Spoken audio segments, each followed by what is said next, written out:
championship board. Bell out of turn 4. He's going to do it. He's won his way into the championship. Let's go get us the championship. And the fight for the points right at the line. The one of Chastain past Hamlin. Christopher Bell had to come in here and win this race. He did that. Mom and Dad, we did it! Woo! Our back's against the wall and it looks like it's over, and they show up and give me the fastest car out here.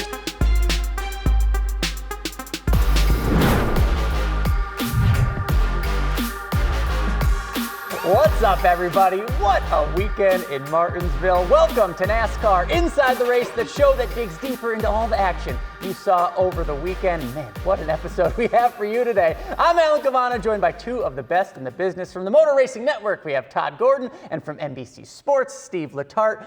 Where do you even start when you think about a race like Sunday? We had the walk-off, we had the wall-off, whatever you want to call it. Where do you start? Well, we knew it was going to be big. The transfer races are always big. Martinsville has provided some highlight moments, and once again it has. This highlight might top them all, though.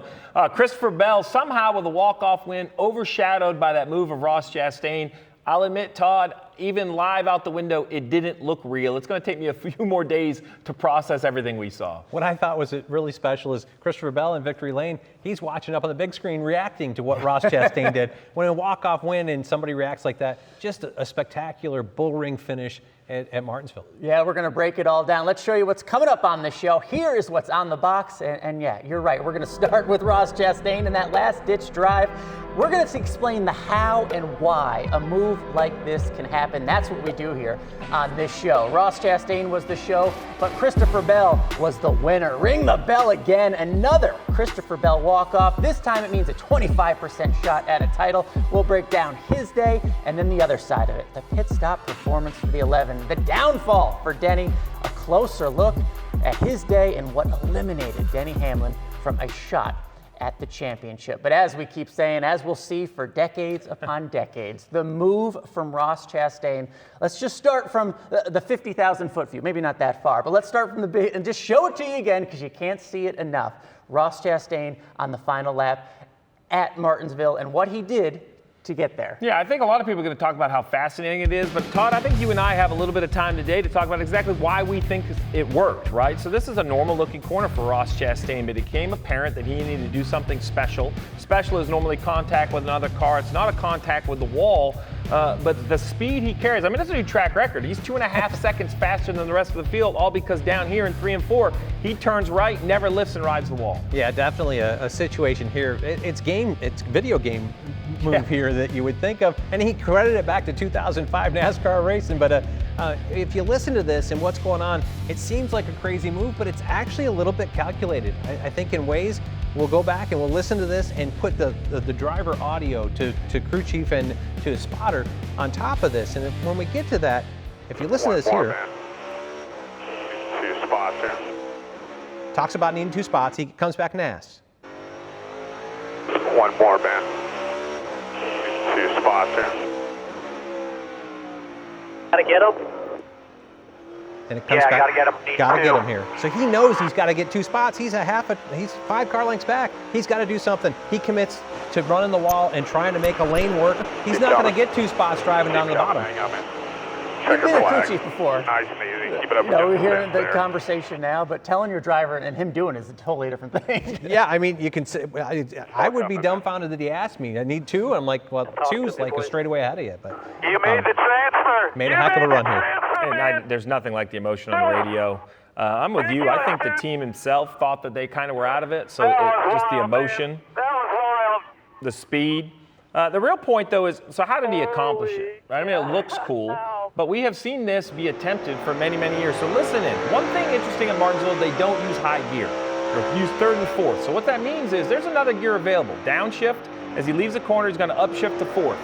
Now at the end of the straightaway, instead of downshifting, he's going to go to 5th gear. Listen. That's 5th gear right there. Now he's 5th gear, more potential speed than every other car on the racetrack because everyone else has to slow down. I went back and looked at the data. He's nearly 70 miles an hour faster than everyone else in the middle of the corner. 70 miles an hour. 70? I didn't know what it looked like, but this is apparently what 70 miles an hour looked like. We think new tires looks impressive. 70 miles an hour is unbelievable. So I think we should go through why it was available. What was different this year? Why did this work in this car? So we saw the shifting. Now let's talk about the next-gen car.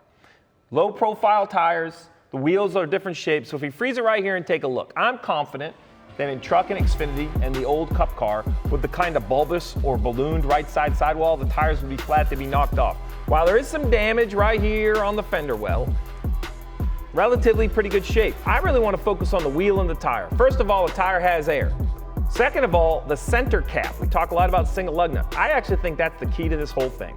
I think that center cap has the ability to contact the wall, and then instead of rubber on the wall, like the old go-kart brake that slows a car down, now it is metal against the wall, like a slot car. That thing is sitting there like ice skates on ice. It is just keeping him off the wall all the way around there as he stays wide open. And on top of that, the rim construction. This aluminum rim, it's a cast rim, and the spokes of the rim are actually protruding from where the tire, the bead of the tire is. I think that rubs on the wall as well. If you look at the old steel wheels, they were a big dish inside, and the steel would have bent in and pushed the bead off of the tire. This wheel, I think, gives it some of that ability as well. So I think that's the conversation, right? Because everybody's going to say, why did it work? Does it need to be policed? What about going forward? The real conversation for me is the why. I think making rules is very difficult, but preventing it being advantageous. That's the real goal, right? Is we don't want drivers, or I don't want drivers, to feel that this is an option at the end of every race to just go into the wall and drive around there. Now look, this is nothing against Ross Chastain. Bravo. Standing applause to a driver who saw something available and took it. It was well within the rules when he pulled it off, and it was truly breathtaking. But moving forward, I think there are things that can be done to the car, perhaps can be done to the wall. I think you can make it where it's just not a goal. We don't want, out of bounds, inbounds. Those are never fun to police, Todd. If it was me, I would be asking NASCAR, be like, hey, if we could change something where you just don't want to go there at all on the last lap. Yeah. It's interesting you say that, because the big question was, has anyone ever thought of this before? We've never seen this before. And then we talked to my friend Todd here. You thought about this. Tell us about it. In 2018? Yeah, I'd say back to 2018 with Joey Logano. We spent time on the simulator trying to figure out what we could do at Phoenix, because then Phoenix was a cutoff race to get to Homestead, and saw the same situation. And that kind of came out of Ryan Newman's move back into, I don't know when it was, 14? Yeah. When he made the move and basically walled Kyle Larson back then in the Chip Ganassi car to get that last spot, to get transferred through to the Final Four. And when you looked at that, what could we do? And we started looking at the simulator, what we could do about just putting ourselves in a wall and sticking all the way through it. And that's back when the racetrack was flipped around. I feel like the racetrack at Phoenix now plays itself even more to it, because the start-finish line is at the exit of turn 4. You don't have to get off the wall and get down the straightaway. I think that's part of what worked here, is there's not a lot of straightaway. At 1.5 miles, this wouldn't have worked like it did at Martinsville. And I could see it happening at Phoenix. These guys, innovators. That's what we love about the crew chiefs here on NASCAR Inside the Race. But hey, congrats to Ross Chastain. When you had to get it done, you did, and now you're racing for a championship. Not the only one, and not the only highlight from Sunday. Let's talk about Christopher Bell. For the second time in the playoffs this year, Christopher Bell had a walk-off. This time, it means he's racing for a title. Like we like to do, let's look overall at his day, because he had a good car, but a good car and winning are two different things. Well, great day. Two big moments for the 20. I think right here around lap 323 is a big moment, because he goes from, I think, third to first on pit road. It doesn't sound like a lot, only a couple positions, but it's control of the race. But I think what we're going to remember most, Todd, is out here in this drive he put on. A late caution made a decision time. Adam Stevens with a big pit call to come get 4 tires, and then great work by his driver. Yeah, definitely a situation here where they were in control of the race. The pit crew got him in control of the race, and didn't play. He played to his strengths. Put 4 tires on, let his guy be aggressive, and put him in a situation where I felt like everybody called the same race there. Some of the guys that needed 2 took 2. The guys that, you saw the 14 stay out at this point, but Christopher Bell had 4 tires and in a position to drive his way forward to the win. Yeah, let's bring up that last pit stop, because he goes in as the leader, and you said decisions need to be made, right? As the leader, he decides to pit, and it works out. So if you can believe it, I think everyone in the top 10 all made the right pit choice, even though it worked for Christopher Bell. He's going to stop right here, have a great pit stop for 4 tires. The 14 of Chase Briscoe in a must-win situation stays on the racetrack. Some other cars, Brad Keselowski, namely one of them, William Byron as well in a must-win situation, took right side. So Christopher Bell right here, he loves the pit stop. feels great. Now he's kind of rolling 30 miles an hour, and he sees guys blend in front of him. That puts him here in 6th. So now on the choose, he chooses the top. I love this call because I think you just have some options. We're going to see the green flag right here. Todd, rolling the top is the key, but you need the bottom to get stacked up. At the other end of the racetrack, I think the 41 does that. Yeah, definitely one of those situations. I always felt in Martinsville, first 5 to 10 laps, you could roll the top because guys just peel off. They stack that bottom line up, and you can use your momentum to roll around him. You watch him right here. He rolls with a 6 car, got 24 to the inside of him. Good room here, and gets himself clear of the 24. And that's really the key. Once he's clear of the 24, then we can let those new tires work, pick them off one at a time. And he didn't waste any time, right? Contact with the 6, contact with some other guys. He drove like he had to win. Listen, this is 2 walk-offs in this playoffs, the Roval and now at Martinsville. This 20 car is dangerous. Yeah, definitely. Looking at where they go forward from here, they've got all the potential. 25% chance, but they've won the last 2 races. They had to be one to make it through. Had the speed, had the tires, and then the driver got it done. Let's put the headline on it. A JGR car with a lot of speed goes to victory lane and has a great day at Martinsville. I could have easily said that about Denny Hamlin, but his day went awry. Just to show you how close the 2 JGR cars were. Let's show you, we showed you Christopher Bell's day. Now we'll put Denny Hamlin's day up there as well. Again, this is Christopher Bell. Yeah, so what's his point? His point is right here, right? Same situation for the 11.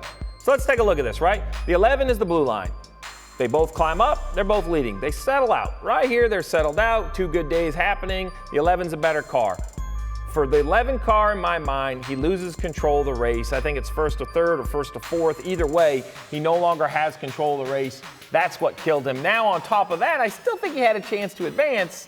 And then down here, Todd, this is just no good if you want to try to advance to the playoffs. Yeah, if you look at these 3 blips that you've got in here, this one here, this one here, this one here. Lost positions all 3 stops. 4 at the first one, 2 at the second one, and then a 15-second pit stop on the money stop at the end. Buried him in the field. If you look at the trajectory, his trajectory is very similar to what the 20 cars is of Christopher Bell.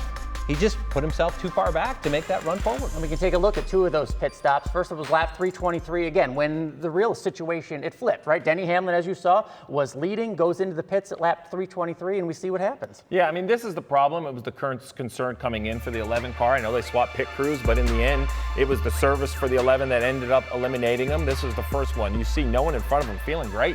He's the leader. All you have to do is have a good enough stop to kind of maintain that position. The unfortunate part for the 11, you're going to see the front pretty clean. Nice hand in. When they stare back, it only seems like 1 or 2 seconds, but that's all it takes. And look at that right there. There's your race winner, Christopher Bell, right in front of him.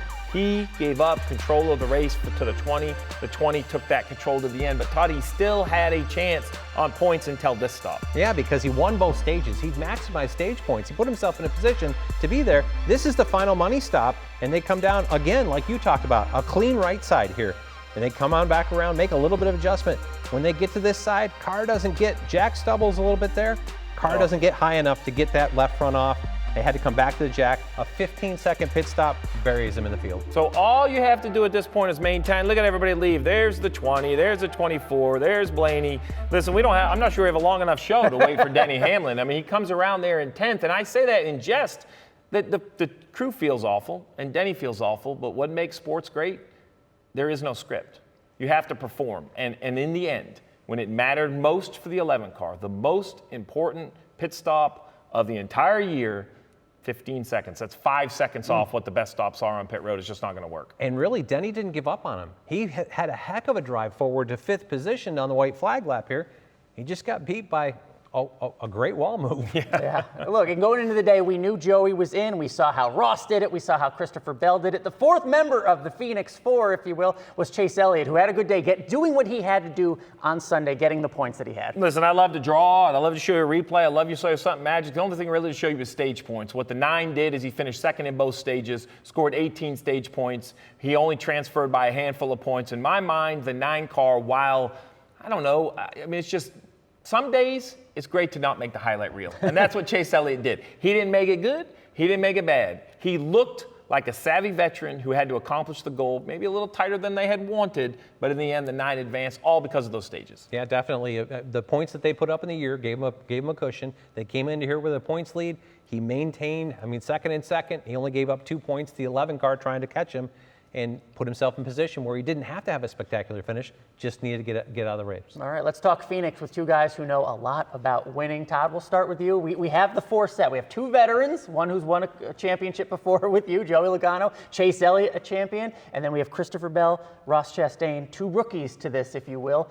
Where do you start? Yeah. Well, if you start at the top, and with Joey, since I've had Joey in the past, they've had 2 weeks to work on this. They've had decent runs the last 2 weeks, but Paul Wolf, I interviewed him right after they won at the first race, and he talked about, we're going to put 50% on Phoenix. They're going to start working on Phoenix, start working on that practice plan for this weekend.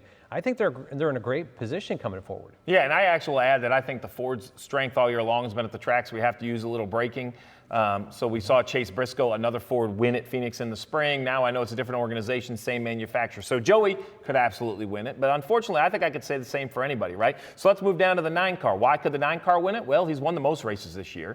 He has had what I would consider a kind of, like I mentioned, off the highlight reel final round, which sometimes doesn't kind of drain your emotional bucket. Maybe they're already focused. You know, this team knows how to step up. He is a champion. He's worked with Allen his entire career. I think that matters in these pressure moments like a championship race. Definitely does. And they can go back. I mean, they won at Phoenix 2 years ago. So they can work off of that, bring that momentum forward. And they're in a great position to work forward. I wouldn't rule them out at all. I think there's nobody here you'd rule out. When you look at that, I think Allen and him have done such a great job of managing, and they've managed through the playoffs here to get here. Now they've got one more race to manage on top. But if you go beyond that, let's talk about the 20 car. Yeah. The 20 car, Adam Stevens, Christopher Bell, the last 2 cutoff races he's had to win to get through. This is a race that you've got to win a championship. They're in a great position. Yeah, they're in a great position. His numbers at Phoenix in the Xfinity Series are very good. I'm not sure. Actually, I'm absolutely sure we are not giving the 20 enough credit. I'm not sure we really believed it at the Roval, and he backed it up at Martinsville, so shame on us or shame on me. Why not Christopher Bell? And that's the mantra for the 1 car. Why not the 1 car? We've heard his team owners say it in the meetings this winter. Why not us? Why not us? Well, I'm starting to believe. Why not them? The guy drove into the wall at 130 miles an hour to transfer. There's no telling what could happen at Phoenix. Willing to do what had to be done and did it. And really, they've had, through the playoffs, they've had great momentum. They've had good finishes. They've had good runs. I wouldn't expect any less out of them this weekend at Phoenix. One aspect of the weekend, you touched on it, but there's a practice, 50-minute practice for these teams. We haven't seen that much throughout the season. What can you learn? Can you dial yourself out? Is that big for a crew chief, 50 minutes on the track? You know, I think at this point, you're not going to do something that you've done different all year long. You only used to have 20 minutes. You might kind of work a little bit. You might work on qualifying. We saw last year how important the number 1 pit stall could be for the Cup guys. That's really how Kyle Larson got the win last year. But in the end, I think you kind of stick with what got you here. But I will say it's more than just practice. The other thing to remind the fans, the highest finisher wins the championship. There will be stages, but stage points don't matter for these guys. It's all about where you stacked up on the last lap of the race. It's taken a win at the Cup level every year. We've seen it not take a win in Xfinity, but at the Cup level, I think it's going to take a win. Yeah, and I would say a little differently. The one thing about it's only 50 minutes of practice, but you get the cars back to work on them afterwards, which means that you can change springs, you can change cambers if you need to, or little pieces. There's things that we haven't been able to do all year. It's one of the things I think Paul Wolf has enjoyed the last 2 weeks is to think his way through what he can do this week and not have to do it in 3 days this week after Martinsville. It's going to be such a great weekend. It's been so fun doing this show with these two guys, NASCAR Inside the Race. Thank you so much for watching and enjoy the weekend. It is the NASCAR Cup Series Championship, 3 p.m. Eastern on NBC. We will crown a 2022 champion. For Todd Gordon, for Steve Letarte, I'm Alan Cavana. This has been NASCAR Inside the Race. Have a great weekend, everybody. This year, see more. The full field of in-car cameras,